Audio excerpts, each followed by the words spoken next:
पिछले एपिसोड में हमने देखा था कि सिमोनू के ऊपर कुछ इस तरीके का हमला होता है जिससे उसकी गर्दन कट जाती है, जो देखकर केंजो और एक और हंटर बहुत ही ज्यादा घबरा जाता है। इस हमले की स्पीड इतनी ज्यादा तेज होती है उन्हें कुछ भी दिखाई नहीं दे रहा था। वो लोग अब चौकन्ने होकर उस मॉन्स्टर से लड़ाई करने के लिए तैयार हो जाते जिसने सिमोनू के ऊपर हमला किया है। वही केंजो अब हमला करने वाला ही होता तभी उसकी भी गर्दन कट जाती है। ये देखकर वहाँ पे अब एक और हंटर होता है जो कि उस मॉन्स्टर के ऊपर हमला करने के लिए उसके पीछे पीछे भागने लगता है, लेकिन इस हंटर के हमला करने से पहले उसकी भी गर्दन कट जाती है। अब यहाँ पे हम देखते कि जापान की सबसे स्ट्रॉन्गेस्ट हंटर्स कुछ ही देर में ढेर हो चुके थे। दूसरी तरफ हमें कोरिया की टीम को दिखाया जाता जो कि उसी टनल के अंदर होते हैं, जो कि एक काफी पावरफुल एंट से लड़ रहे होते, यूं कहे तो रानी चींटी से। तभी माँ कहता है कि यहाँ पे जितने भी आंट्स है वो एस रैंक के हंटर्स को काबिले तारीफ टक्कर दे रही है, और फिर भी हम हंटर्स है और ये मैजिकल आंट्स है और ऐसा हो ही नहीं सकता कि ये हमसे जीत जाए। ऐसा बोलने के बाद अब वो उन आंट्स से लड़ रहा होता है। दूसरी तरफ हम चाहीन को देखते जो कि बड़ी स्पीड में उन आंट्स के ऊपर हमला कर रही होती और वो एक एक करके सभी आंट्स को मारते जा रही थी, और वो कहती कि यहाँ की जितनी भी आंट्स है वो काफी ज्यादा स्ट्रॉन्ग है। तभी माँ भी कहता कि हाँ अच्छी बात तो ये है, लेकिन इधर पे ज्यादा आंट्स नहीं। तभी मिन कहता कि चिंता मत करो, मैं यहाँ पे हूँ, अगर इधर पे और आंट्स आ भी गई तो मैं तुम्हारी मदद करूंगा और हम सभी उन्हें संभाल लेंगे। तभी उसे बेक कहने लगता है तुम तो काफी ज्यादा कॉन्फिडेंट और यहाँ पे आने से पहले तुम तो काफी ज्यादा डर रहे। तभी मिन कहता कि ऐसी कोई भी बात नहीं और तुम्हें इन एंट्स को अच्छे तरीके से खत्म करना चाहिए, और वो सभी लोग एक एक करके एंट्स को मार रहे होते हैं। तभी बेक कहने लगता है कि हम जितना अंदर जाते जा रहे उतनी ताकतवर एंट्स हमारे सामने आती जा रही है, लगता है ये सभी उस क्वीन आंट के गार्ड्स हैं। जो सुनकर लिम कहता है इसका मतलब क्या हम सही रास्ते पे जा रहे हैं। तभी चाहीन कहते कि चिंता मत करो, मैं स्मेल कर पा रही हूँ कि आगे एक बहुत ही बड़ी मैजिकल बीस्ट है, और उस खतरनाक आंट्स की स्मेल को बेक भी स्मेल कर पा रहा था। फिर बेक सामने की तरफ काफी दूर तक देखने लगता है जहाँ पर उसे दिखाई देता है कि सामने एक डीपेस्ट चैम्बर में आंट क्वीन छुपी हुई है, और तो और उसकी रक्षा करने के लिए वहाँ पर काफी सारे गार्ड भी हैं, और वहाँ पर सभी एंट्स एस रैंक की है। अब इसके बाद हम देखते हैं कि उन लोगों को एंट्स क्वीन का पता चलने के बाद वो आगे बढ़ने लगते हैं। अब दूसरी तरफ हम एक और ग्रुप को देखते हैं जो कि उसी टीम को चेक करने के लिए आए थे जिसे उस मॉन्स्टर ने कुछ ही देर पहले मार दिया है। तभी अचानक से वो लोग उस जगह पे उनकी डेड बॉडी को देख लेते हैं, लेकिन ये देखकर उन लोगों को बिल्कुल भी यकीन नहीं हो रहा, और तभी उन लोगों के काफी खतरनाक एनर्जी फील होती है। इतनी गंदी स्मेल सूंघकर वहाँ पे वो हंटर उल्टी करने लगता है, और वो कहने लगता है कि मैंने इतनी गंदी प्रेजेंस को आज तक फील नहीं किया है। वो इतना ज्यादा घबरा जाता है जिससे वो अपनी आइस पावर को इतना ज्यादा यूज कर लेता है जिससे उसकी ताकत भी खत्म हो जाती है, और वो अपनी यूज करी बर्फ के बीच में कुछ इस तरीके से फंस जाता है, जिसके बाद वहाँ पे वो एंट मॉन्स्टर आ जाता है जो कि उसके ऊपर हमला करके उसे जान से मार देता है। अब इसके बाद हमें और बाकी के हंटर्स को दिखाया जाता है जो वो दोनों भी उन अपनी बाकी की टीम के साथ संपर्क नहीं कर पा रहे, और वो लोग अपनी टीम से संपर्क करने के लिए आगे जा ही रहे होते हैं। तभी उनके सामने बहुत सारी आंट्स आर्मी आ जाती है, अब जिनसे उन दोनों को यहाँ पे लड़ना होगा। अब अगले सीन में हम यहाँ पे कोरिया के हंटर्स की टीम को देखते हैं जो कि अब फाइनली क्वीन के पास पहुंच चुके हैं, पर अब उनके सामने काफी सारे आंट मॉन्स्टर भी मौजूद थे, जो देखकर मैं यहाँ पर अपनी पावर्स को यूज करके अपने सभी साथियों को एकदम हील कर देता है, जिसके बाद वो सभी काफी ज्यादा पावरफुल हो जाते हैं और आंट आर्मी से लड़ने के लिए एकदम तैयार हो जाता है। सबसे पहले लड़ने के लिए माँ आगे जाता है जो कि आंट्स के सामने आकर उनका ध्यान भटका रहा था। अब जिसके बाद सभी एंट्स भी आगे बढ़ते जा रही थी, तभी वो सभी भी तैयार थे, जो देखकर जॉय अब यहाँ पे अपनी फायर ब्लास्ट पावर्स का यूज करने लगता है। वो कहने लगते कि नॉर्मली मैं इतनी ज्यादा फायर पावर्स का यूज नहीं करता हूँ, लेकिन मुझे नहीं लगता कि मुझे अपने आप को काफी देर तक ऐसे ही होल्ड करना चाहिए। ऐसा बोलने के बाद वो वहाँ पे काफी सारी आंट्स को एक बार में जला देता है। अब वहाँ पे चोय की बातों को बेग भी सुन लेता है, और वो कहने लगता कि हाँ चोय एकदम सही कह रहा है, और मेरे पास भी अभी होल्ड बैक करने का कोई रीजन नहीं है, और इसलिए मैं भी अब अपनी पूरी ताकत का यूज करूंगा। अब इतना बोलने के बाद यहाँ पर बेक अपनी बीस्ट ट्रांसफॉर्मेशन में आ जाता है, यानी कि अब वो अपनी पूरी ताकत से यहाँ पे लड़ने वाला है। अब अपने नेक्स्ट लेवल पे आने के बाद बेक भी काफी ज्यादा खतरनाक हो जाता है, और वो एक एक करके आंट्स आर्मी को मारना स्टार्ट कर देता है। ये देखकर वो लड़की भी एकदम हैरान हो जाती है और बोलती है बेक का ये है फाइनल बैटल। इसके बाद हम उसी कैमरामैन को देखते जो कि सारी चीजों को एकदम लाइव रिकॉर्ड कर रहा था, और तभी उसे मैसेज मिलता है कि 80% से भी ज्यादा लोग न्यूज को नहीं देख रहे, तो तुम क्या आगे जाके थोड़ा रिकॉर्ड कर सकते हो। अब वो कैमरामैन भी आगे जा रहा था, तभी मिन उसे रोक लेता है, और वो कहता है कि आगे जाना खतरे से खाली नहीं है और तुम यहीं रुको। जिसके बाद वो न्यूज रिपोर्टर भी मान जाता है और वो पीछे से शूट करने लगता है, और वो जो कुछ भी रिकॉर्ड कर रहा होता है जापान के जितने भी लोग होते हैं और कोरिया के जितने भी लोग होते हैं वो सभी उस न्यूज को लाइव देख रहे थे। अगले सीन में हम देखते कि मार्क डोनवो के ऊपर काफी सारी आंट्स एक साथ हमला कर देती हैं, और जब आंट्स उसके ऊपर एक साथ हमला करते तो वो भी उनके ऊपर हमला करना शुरू कर देता है, और वो एक बार में आधे से ज्यादा आंट्स को निपटा निपटा देता है। और फिर हमें लिम को दिखाया जाता है जो कि अपने तीर धनुष का इस्तेमाल करके काफी सारे मैजिकल तीर्स का इस्तेमाल करता है और इनका यूज करके वो काफी इजीली आंट्स आर्मी को निपटाते जा रहा था। और दूसरी तरफ हमें चाहिन को दिखाया जाता है जो कि फुल फॉर्म में होते और वो एक एक करके सभी आंट्स आर्मी को काटते जा रही थी अपनी तलवार। और ये देखकर तो जितने भी लोग ये न्यूज देख रहे थे उसकी तारीफ करने लगते हैं। इसके बाद हम देखते कि वो सभी फाइनली सारे एंट मॉन्स्टर को एक साथ मार देते हैं और अब बस क्वीन बचती है, जो देखकर मार्क डोनबो उससे फाइट करने लगता है और वो अपने सभी साथियों से भी कहते कि चलो साथ में मिलकर इसे खत्म करते हैं। ये सुनकर लिम जंप करता और ऊपर की तरफ से उस आंट क्वीन के ऊपर अपने मैजिकल तीर को मार देता है। ये देखकर वहाँ पे बेक भी आ जाता है जो कि उस आंट के ऊपर अपने मुक्के बरसाने लगता है। ये देखकर क्वीन आंट काफी ज्यादा फ्रस्ट्रेट हो जाती है, जिसके बाद वो अपने मुंह से जहर को उन सभी के ऊपर छोड़ देती है और इस हमले से मार्क डोनबो की हालत भी काफी ज्यादा खराब होने लगती है। लेकिन उनके साथ उसका हीलर था जो कि उसे दोबारा से रिकवर कर देता है, जो देखकर तो वो लोग भी काफी ज्यादा हैरान हो जाते क्योंकि मिन यहाँ पे काफी तेजी में उन्हें रिकवर कर रहा था। तभी मिन कहता मैं जब तक यहाँ हूँ तुम्हें किसी भी चीज की टेंशन लेने की कोई जरूरत नहीं है। ये सुनने के बाद अब वहाँ पे चोय जाता है जो कि उस आंट को जला देता है। इस धमाके से भी उस क्वीन को कुछ नहीं होता लेकिन वो ऊपर की तरफ मुंह करके जोर से दहाड़ मारती है। ये सुनकर बेक बोलता है क्या ये यहाँ पर किसी की मदद मांग रही है। इसके बाद वो लोग देखने लगते कि वो क्वीन यहाँ से भागने लगती, जिसके बाद वो सभी उसके ऊपर हमला करके उसे वहीं पे रोक देते हैं। अब सभी हंटर साथ में मिलकर उसका ध्यान भटकाने लगते और वो चाहे को कहते हैं कि जाकर उसके ऊपर हमला करो। इसके बाद मिन भी यहाँ पे चाय को और ज्यादा बूस्ट दे देता है और अब हम यहाँ पे देखते हैं कि चाय की स्पीड और ज्यादा डबल हो जाती है और वो फुल तेजी में उसके ऊपर हमला कर रही है और वो जाकर उस आंट के सभी पैरों को काट देते जिससे वो एक जगह से ना हिल सके। और इसके बाद वो उस आंट के ऊपर एक काफी जोर का हमला करते जिससे उस आंट की एकदम मरी हालत हो जाती है। और इस हमले की यूज करने से होता क्या कि उस क्वीन आंट की गर्दन कट जाती है, यानी कि अब क्वीन आंट खत्म हो चुके। ये देखकर जितनी भी ऑडियंस ये न्यूज देख रही थी वो खुशी के आंसू रोने लगती है और जोर जोर से चिल्लाने लगते हैं। वहीं ये न्यूज चेयरमैन गोभी देखकर काफी ज्यादा खुश हो जाते हैं और फिर वो बोलने लगते इसका मतलब क्या ये रेड सक्सेसफुल हो गई है। अब दूसरी तरफ यहाँ पे कोरियन हंटर्स भी जश्न बनाने लगते कि फाइनली हम सभी जीत गए। तभी बेक बोलता है ये क्वीन थी जो लास्ट में चिल्लाई और वहाँ पे बेक कुछ बोलने वाला होते तभी मिन आके उसे चुप करा देता है और उसे गले लगा लेता और बोलता ठीक है ना हम सभी जीत गए हैं। और साथ ही सभी हंटर्स भी ये देखकर काफी ज्यादा खुश होने लगते हैं। अगले सीन में हमें रेची को दिखाया जाता है जो कि बोलता है बहुत ही बुरी खबर है, जितनी भी आंट्स बाहर थी वो सभी नेट्स में आ रही है और वो सभी गोटो को बताते हैं जो सिग्नल जैमर को लगाया था वो काम भी नहीं कर रहा है। ये सुनकर गोटो कहता है कि आखिर यहाँ पे ये चल क्या रहा है। अब दूसरी तरफ अब यहाँ पे चोय जोनवे को भी पता चल जाता है जो उसने फायर वेरियर लगाया था उसे तोड़कर आंट्स अंदर आ रही है। ये सुनकर लिम कहता है कि ये कैसे हो गया, हमारे पास अभी भी समय बचा हुआ था। जो क्वीन चिल्लाई थी क्या उसने किसी को यहाँ पे अपनी मदद के लिए बुला लिया है। ये सुनकर चाइन कहते फिर भी वो ऐसे उसके बैरियर को तोड़कर अंदर नहीं आ सकती। तभी यहाँ पे बेक को पता चलने लगता है कि कोई सामने से आ रहा है और वो यहाँ पे सभी को सतर्क होने के लिए कहने लगता है और तभी यहाँ पे सभी को एक काफी खतरनाक प्रेजेंस फील होने लगती है और जो कि उन लोगों से भी सहन नहीं हो पा रहे थे और ये किसी और की नहीं बल्कि एक एंट मॉन्स्टर की स्मेल। जिसके बाद वो एंट मॉन्स्टर भी वहाँ पे एंट्री ले लेता है जिसकी प्रेजेंस में होने के कारण चाहिन को यहाँ पे सांस लेने में दिक्कत होने लगती है और इतनी खतरनाक प्रेजेंस आज से पहले उसने कभी भी सहन नहीं करी थी। वो कहने लगते कि आखिर ये कौन सा मैजिकल बीस्ट है। तभी मार्क डोनबो कहता है कि अभी इन सारी चीजों के ऊपर बात करने का बिल्कुल भी समय नहीं है और हमें इसे जल्दी से ही खत्म करना होगा। तभी वो उसके ऊपर हमला करने के लिए आगे जा ही रहा होता है तभी उसे फील होता है कि उस आंट मॉन्स्टर ने उसे मार दिया है, पर ऐसा नहीं होता। वो आंट मॉन्स्टर तो बस उसकी साइड से गुजरा था लेकिन उसे कुछ भी पता नहीं चलता है और वो उसे इग्नोर करके अब अपनी एंट क्वीन के पास चला जाता है और वो जाकर वहाँ पे एंट क्वीन को ही खाने लगता है और ये देखकर वो सभी एकदम शॉक हो जाता है और वो क्वीन आंट को खाने के बाद काफी जोर वाली एक दहाड़ मारता है और खाने के बाद वो एंट काफी ज्यादा स्ट्रॉन्ग हो जाता है और वो इतनी स्पीड में चाहिन के पास जाता वो रिएक्ट भी कर पाती, उससे पहले वो उसे घायल कर देता बहुत ही बुरी तरीके से। ये देखकर मार्क डोनबो काफी ज्यादा गुस्से में आ जाता है और वो एकदम बड़ा होकर उस आंट से लड़ने के लिए तैयार था और जैसे मार्क डोनबो उसके ऊपर हमला करने लगता है तभी वो एक ही हाथ से उसकी शील्ड को तोड़ देता है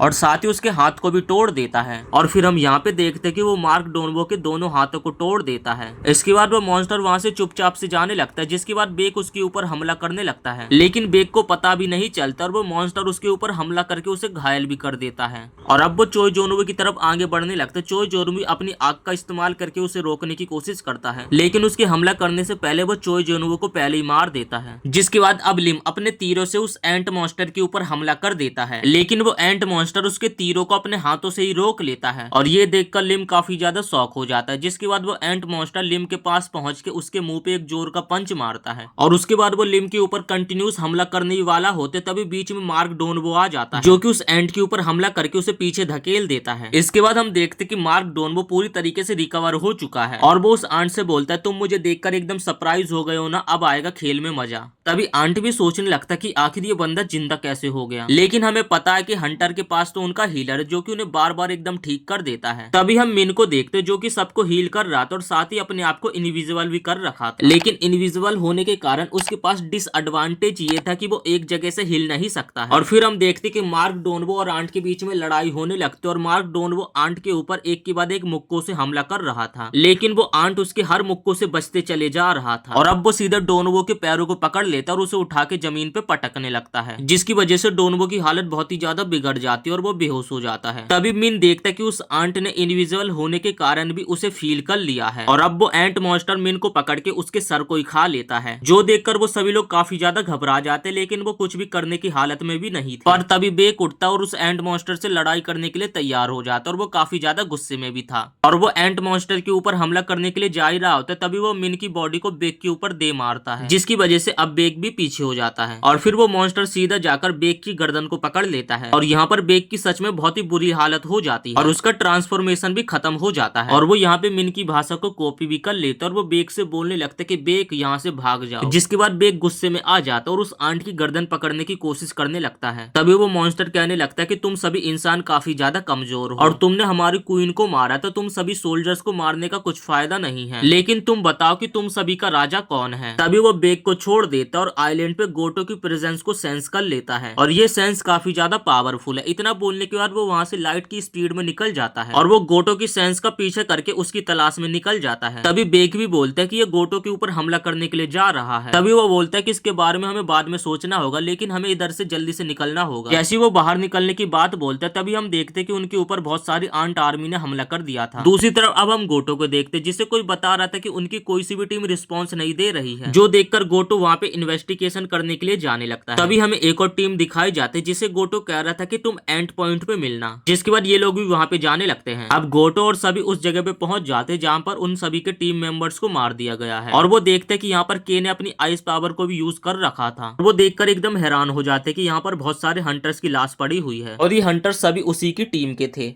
तभी हम देखते कि एक बंदा फोन पे गोटो को कुछ कहने लगता है। वो कहते हैं कि तुम शेड्यूल के हिसाब से चेकिंग क्यों नहीं कर रहे हो। तभी गोटो कहने लगता है कि यहाँ पर थोड़ी सी गड़बड़ हो गई। ये सुनकर वो बंदा बोलता है कि तुम वहाँ पर हो तो कोई दिक्कत की बात नहीं है। तभी वो बंदा पूछता है कि वहाँ पे जो सिग्नल थे वो कैसे काम कर रहा है। तभी गोटो बोलता है कि जो हमने सिग्नल लगाए थे वो सभी एकदम बेस्ट है, क्योंकि सभी आंट अपने नेस्ट में जा रही हैं और सिग्नल की इफेक्टिवनेस पूरी तरीके से एकदम कम हो गई है। फिर वो बंदा गोटो से पूछता है कि हंटर्स के बचने की कितनी % चांस है। इसके बाद गोटो बोलता है एंट्स की जो आर्मी है काफी ज्यादा बड़ी है और ये देखकर मुझे पूरा विश्वास है कि उन हंटर्स के बचने की चांस ना के बराबर है। ये सुनकर वो बंदा बोलता है इतनी ज्यादा पावर का इस्तेमाल करके हमारी जापानी हंटर कुछ भी नहीं कर पाए, लेकिन कोई बात नहीं, हम उन सभी के सेक्रीफाइस को याद रखेंगे। अब हम अपनी सेकंड स्ट्राइक टीम को भेजेंगे जो कि सी में मौजूद है और इस बार हम जेजू आइलैंड रेड को पूरी तरीके से कंप्लीट करेंगे। इसके बाद हमारी कंट्री की तारीफ होगी कि हमने एस रैंक के हंटर्स को हरा दिया। इसके बाद वो सभी हंटर्स को विड्रॉ करने के लिए बोल देता है। वो बोलता है कि सेकंड स्ट्राइक टीम के साथ आगे बढ़ो। तभी वो कहता है कि ठीक है और चेयरमैन के ऑर्डर आए हैं और हम लोग अभी यहाँ से पुल आउट कर रहे हैं। लेकिन तभी अचानक से वहाँ पर वही एंट मॉन्स्टर आ जाता है जो कि सबसे पहले गोटो के ऊपर हमला करता है, लेकिन गोटो अपनी तलवार को बीच में लाकर उसके वार से बच जाता है, जिसके बाद वो मॉन्स्टर दूसरे हंटर के ऊपर हमला करता है और उसके सर को धड़ से अलग कर देता है। और अभी भी एक हंटर बचा हुआ होता है जिसे गोटो यहाँ से जाने के लिए बोलने लगता है, अगर तुम यहाँ पे रुकोगे तो मेरे रास्ते का बाधा बनोगे। जिसके बाद वो बंदा भी गोटो की बात मान लेता और वहाँ से चला जाता है। और अभी यहाँ पे गोटो भी उस एंट मॉन्स्टर की एनर्जी को फील कर पा रहा था और फिर गोटो कहता है कि कितनी पावरफुल ऑरा है और फिर वो आंट मॉन्स्टर उससे पूछता है क्या तुम इंसानों के राजा हो। और ये सुनकर गोटो एकदम हैरान हो जाता है और वो बोलता है क्या ये आंट बोल पा रही है। तभी गोटो बोलता है ये आंट तो काफी ज्यादा इंटरेस्टिंग है। जिसके बाद गोटो बोलता है हाँ मैं इंसानों का राजा हूँ। अब ये सुनकर एंट मॉन्स्टर काफी ज्यादा पावरफुल हो जाता है और उसके अंदर से एक काफी खतरनाक ऑरा निकलने लगता है। ये देखकर गोटो की फटके हाथ में आ जाता है और फिर गोटो कहने लगता है ऐसी मैजिकल एनर्जी तो मैंने बस जुनवो के अंदर फील करी थी। फिर तभी अचानक से अंधेरा हो जाता है, जिसके बाद हमें दिखाया जाता है कि गोटो की तलवार टूट चुकी है। लेकिन यहाँ पे हुआ क्या वो हमें दिखाया नहीं जाता और ये सीन एकदम ब्लैक हो जाता है। अब इसके बाद हमें काफी सारी एंट मॉन्स्टर को दिखाया जाता है जो कि नेट्स के अंदर एंटर हो चुकी थी और जो उन हंटर्स के ऊपर हमला कर रही थी। लेकिन यहाँ पे चोई जोन भी अकेला ही उन आंट आर्मी से फाइट कर रहा था क्योंकि सभी हंटर्स घायल थे और उनके पास इतनी भी शक्ति नहीं थी कि ताकि वो उन आंट आर्मी से लड़ सके। तभी बेक बोलते कि अब सिचुएशन काफी ज्यादा बुरी और मुझे लगता है कि अब हम सभी का खेल खत्म होने वाला है। और ऐसा बोलने के बाद वो सभी हंटर्स हार मान लेते और वो एंट मॉन्स्टर तेजी से उनके ऊपर हमला कर रहे थे और उन लोगों को आंट आर्मी का हमला लगने वाला होता है। तभी उनके सामने एक शील्ड प्रोटेक्ट करने के लिए खड़ी हो जाती है और उन सभी हंटर्स की शैडो में से कुछ इस तरीके की शैडो आर्मी निकल जाती है जो कि जुनवू ने उनके अंदर डाली थी। अगर आपने 10 एपिसोड देखा होगा तो जो देखकर बेक और सभी हंटर्स काफी ज्यादा शॉक हो जाते हैं। तभी बेक बोलने लगता है कि आखिर ये सोल्जर्स किसके हैं जो हमें प्रोटेक्ट कर रहे हैं। तभी हमें जुनवू को दिखाया जाता है जो कि एक बड़ी सी बिल्डिंग के किनारे पे बैठा हुआ था और वो वहीं से इन आयरन सोल्जर्स को ऑर्डर दे रहा था और जुनवू को शुरुआत से ही पता था कि जेजू आइलैंड पे आखिर चल क्या रहा है। इसके बाद जुनवू खड़ा होता है और वो बोलता है शैडो एक्सचेंज। अब इसका मतलब कि जुनवू तैयार है जेजू आइलैंड रेड पे जाने के लिए और उस कीड़े को अपनी औकात याद दिलाने के लिए। और इसी के साथ ये एपिसोड यहीं पे समाप्त हो जाता है। नेक्स्ट एपिसोड काफी ज्यादा धमाल का, अगर आप उसे भी देखना चाहते तो वीडियो को एक लाइक करके चैनल को सब्सक्राइब जरूर से कर देना। आपको आने वाला नेक्स्ट एपिसोड जल्दी देखने को मिलेगा। जब तक के लिए थैंक यू।